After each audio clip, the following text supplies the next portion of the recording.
Hello बच्चों, आइए प्रश्न को देखते हैं। तो प्रश्न में दिया है क्रिस्टलीय ठोसों के दोषों के संबंधित में सही कथन है। पहला हमें दे रखा है क्रिस्टलीय ठोस के घनत्व पर साटकी दोषों का कोई प्रभाव नहीं होता है। दूसरा हमें दे रखा है फेकरेल दोष क्रिस्टलीय ठोस के घनत्व को कम कर देता है।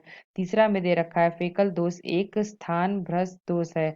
चौथा हमें दे रखा है क्षार धातुओं में हाइलाइडो के फ्रेकेल दोष पाया जाता है। आइए मुख्य अवधारणा की चर्चा करते हैं। मुख्य अवधारणा। तो प्रश्न में क्या दिया, क्रिस्टलीय ठोसों के दोषों के संबंधित सही कथन है, यानी कि कौन सा इसमें सही कथन है ये हमें बताना है। पहला हमें क्या दे रखा है, पहला हमें दे रखा है क्रिस्टलीय ठोस के घनत्व पर साटिक दोषों का कोई प्रभाव नहीं होता है। तो यह जो हमें विकल्प दे रखा है, तो ये जो हमारा ए विकल्प है ये हमारा क्या है, गलत है। क्योंकि जो घनत्व होता है वह कम हो जाता है जब शॉर्टकी दोष होता है क्रिस्टल में। तो शॉर्टकी दोष में क्या होता है, जो क्रिस्टल ठोस है उनका घनत्व कम हो जाता है। तो ये जो हमारा दे रखा है पहला, ये हमारा क्या है, गलत है।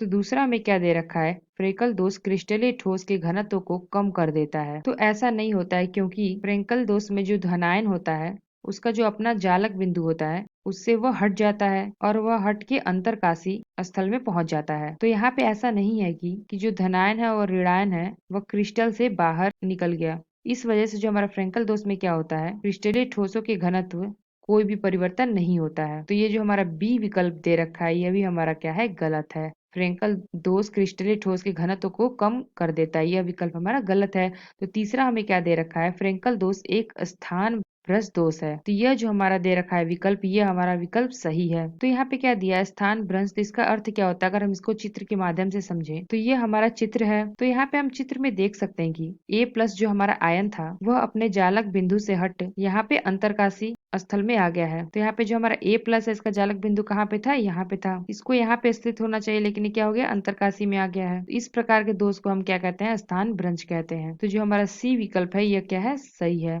फ्रेंकल दोष एक स्थान भ्रंश दोष है।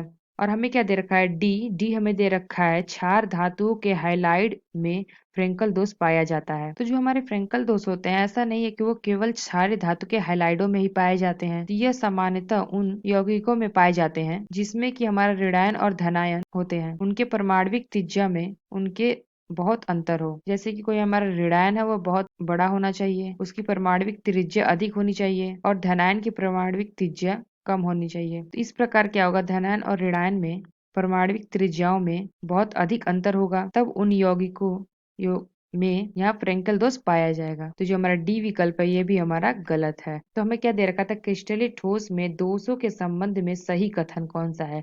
तो हमने देखा जो हमारा सी है, फ्रेंकल दोष एक स्थान भ्रंश दोष है, ये हमारा विकल्प सही है, सी। आशा करते हैं आपको समझ में आया होगा। धन्यवाद।